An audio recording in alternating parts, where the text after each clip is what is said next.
I want to say this up front, I am by no means opposed to the current movement by Disney remaking many of its classics, in part because even I'm getting a little sick of the whole "there are too many remakes" discussion, but also because they've mostly been quite good.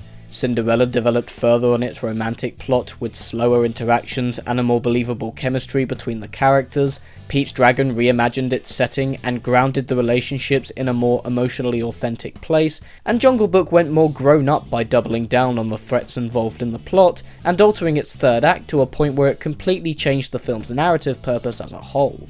I mean, heck, regardless of what you thought of it, even Maleficent shed a new light on Sleeping Beauty through changing its narrative perspective, resulting in a very different kind of experience from its predecessor. There's nothing inherently bad about a remake, but it helps if there's justification for revisiting the material, and as far as I'm concerned, thus far all of the Disney remakes have in one way or another approached their respective properties from an angle of reshaping them in order to get something new out of them. Which is why I got so confused approaching the release of Beauty and the Beast, which going in looked to be just the worst thing ever. Not because they were reinterpreting a classic, but because they seemed to be, by and large, making a shameless beat-for-beat cut-and-dry copy of the animated original and nothing more. I mean, same shots, same lines of dialogue, seemingly the same narrative structure, and practically not one distinctive visual element or narrative beat displayed throughout any of the trailers. Still, it hasn't been uncommon for Disney to turn around and surprise us at the end of the day, so it's not entirely improbable that Beauty and the Beast is saving the surprises for its release, right? Well, unfortunately, it ain't. You see, Beauty and the Beast is not a movie. It's an exercise in millennial appeasement, a cynical, unoriginal calculation of what a millennial probably wants to see. The reason for its existence appears to be threefold. 1, to bank off of your 90s nostalgia, 2, to pander to the Instagram Tumblr community, which we'll get back to, and 3, okay, so you remember how when Rogue One came out, a bunch of people rushed to the chat feeds to shout about how finally Star Wars had supposedly been made gritty and mature again, and it all clearly stemmed from a bunch of man-babies being straight up unable to admit that they'd been enjoying adventure movies for children for the past 40 years? Well, Beauty and the Beast has essentially been factory produced to pander towards anyone in their 20s by validating their years-long devotion to an animated Disney movie by making, quote-unquote, the grown-up version in the most superficial sense possible. So it's all the same stuff, but it's in live action now, so you don't need to feel bad for liking a film made exclusively for little girls. And it is the definition of a pointless production. Oh, folks will defend it by citing the differences to the original Disney flick from 1991, which more or less come down to 2 new songs, a couple of new scenes, and several tiny changed technicalities, but that's about it. Anything that might actually affect the course of the movie itself, however, i.e. scene arrangement, character decision making, character action, set pieces or narrative throughline, comes down to the exact same notes. Not only does this feature more or less the same dialogue as the original, it's the same score, same shot composition, same set design, same costumes, same visual colour scheme, it's the same blimmin' film. Now, obviously I'm being slightly hyperbolic here. The laws of physics demand that occasionally the filmmakers need to place the camera at a different angle than depicted in the original for spatial or practicality reasons, but you know what? It gets so close, you reckon they would if they could.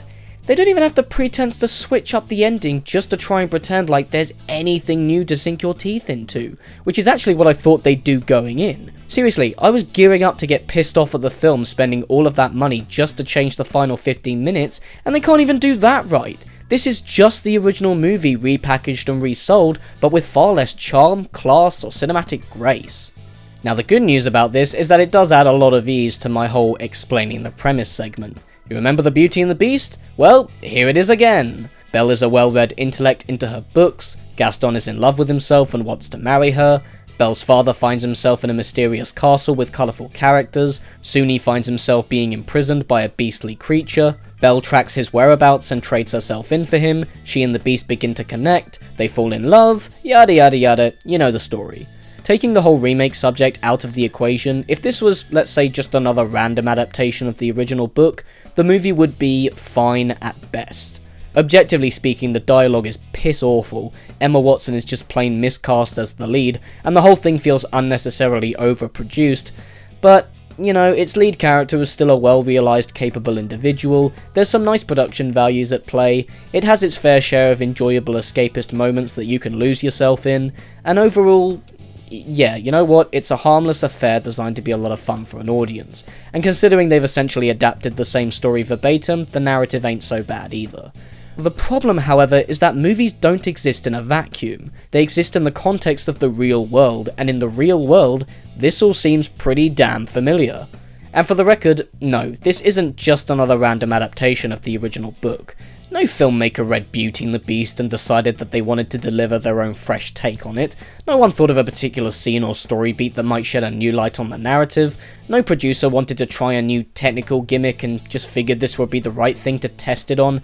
There didn't even seem to be any kind of simple, I just want to get this feeling out of the viewer intention based purely on the visceral. This really is just a scene-for-scene rerun seeking solely to exploit your nostalgia. Fine for Disney's investors, sucks for us. Because not only does it result in the finished movie being a straight up boring experience, considering, you know, we've fucking seen it before, it's one that directly suffers precisely because of its deluded allegiance to the animated classic. It even gets to the point where the film is so focused on recreating the sights, sounds and aesthetics to a T, that it never quite realises how some things, like the lyrics in certain songs, the blocking of certain scenes and so forth, inherently need to be changed in the adaptation process to better suit whatever current medium you're portraying it in. Yet a huge chunk of the thing just feels incredibly awkward and stiff, restricted from stepping anywhere out of the bounds that might seem mildly different or, heaven forbid, worthwhile. To elaborate on my previous point about Emma Watson, I'm actually not one of those guys that thinks she can't act, but she's just another casualty of the film's mentality. The only reason she's here is because photoshopping her head onto the golden dress has been practically the only use of Tumblr for the past 8 or so years, and Lord knows this is designed to appease all of those 13-year-old account users, and it shows. She's pretty wooden overall, her accent really doesn't gel with the dialogue, and can she sing? Pfft, hell if I know, considering the amount of auto-tune applied to her voice has basically drowned out any pretense of authenticity. And while I think that Dan Stevens is arguably one of the best character actors in the industry currently, as the Beast he gets covered up in so much digital shit that you'd be hard-pressed to even know it was him. Aside from Watson, however, the casting is relatively okay. Everyone's acting like an overly theatrical cartoon because the writers for this thing probably just took the screenplay from the original film and essentially script doctored it to a place that they could pass it off as their own, but Luke Evans as Gaston is fun, McKellen and McGregor are charming as Cogsworth and Lumiere, and Josh Gad is perfectly at home in the role of LeFou. But it's Kevin Kline who is genuinely the best of the lot, giving us a version of Maurice that is far more headstrong and sympathetic than we've seen before. For my money, the biggest thing that always needed changing in the original was the running time, as I always felt it was too short. And I will say this, despite featuring most of the same stuff yet somehow being a full hour longer, it's paced in such a way that isn't particularly noticeable. But in the original film, the Beast and Belle's gradual connection is more or less executed in a montage with an accompanying 3-minute song, rather than breathing sequences of character interplay in which we get to see them develop a romance. And while there are 1 or 2 scenes of them both simply chatting in this one, which I'll admit is nice to see, it's still mostly played out through that very same montage, the one area the film could have improved upon, and it does nothing with it. In fact, most of the time that the film does decide to spice things up with something new, it's either utterly pointless or even more problematic. An extended prologue in which we actually see the prince get cursed doesn't tell us anything that the accompanying narration or the original opening sequence didn't. The Beast gets given an upbeat song immediately following Belle having tragically left the castle, which is tone-deaf and forgettable. The film brings up that both characters lost their mothers at young ages and proceeds to do nothing with it. And in the final transformation sequence towards the end, the witch herself shows up to fix the curse, but the main characters don't even see it, and then the sequence proceeds exactly the same as though there wasn't any point to her being there in the first place. Worst of all, someone decided to add this plot point about a magical book in the castle that can teleport the Beast anywhere, despite the whole point of the magical mirror being that he can only see the outside world and yet never be a part of it. That is only in service of the scene that will directly follow, and its mere existence in the story creates this huge plot hole that never gets brought up again. Why panic when everyone's storming the gates when you can just teleport yourself to Paris for the weekend? Visually speaking, while I can't exactly criticise the execution of the film's appearance, since it does look like the cartoon come to life and that's clearly all they're aiming for here, the Beast looks genuinely bad. He no longer sports the snout that actually made him look like an animal beforehand, I guess because they didn't want to miss out on the opportunity to make him sexy in some weird way and bring in the furry demographic, and the few wide shots allowing us to see him full on head to toe look another few weeks away from being finished. I know I'm going to get people saying that I sound like a huge arsehole here, and to clarify, I don't think it's an inherently bad thing to enjoy something that provokes a sense of familiarity in you, or even for enjoying the simple act of revisiting something you've seen before. Lots of films do that. Again, going back to the previous entries, when Cinderella does the whole pumpkin carriage bit, or Jungle Book does bare necessities, they're fun little nods to their predecessors and story beats one could argue should be in there, but they're still executed in ways that make them seem somewhat refreshing. Conversations before you go into a remake like, I wonder how they'll do that iconic scene, come about because there's an element of excitement in the unknown. Beauty and the Beast, on the other hand, has none of that mystique.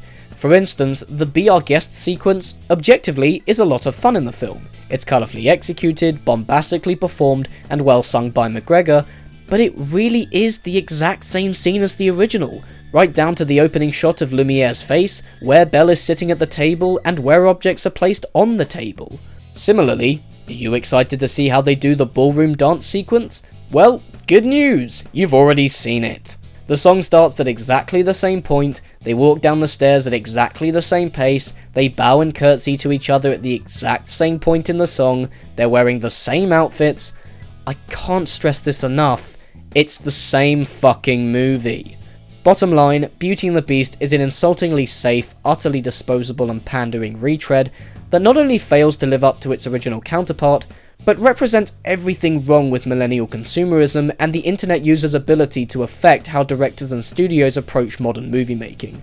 I've seen bad remakes before, heck bad movies before, but at least most of them have the audacity to start the script from scratch. The fact that the original movie's screenwriter, Linda Wolverton, goes uncredited here absolutely astonishes me. I'm someone that believes strongly in the film industry spending money where it's worth, and Disney has literally spent an estimated $160 million solely to remind you that Beauty and the Beast is a film that exists. Fuck off. Cheers for watching, guys, and as always, if you like this video, you can subscribe to my channel.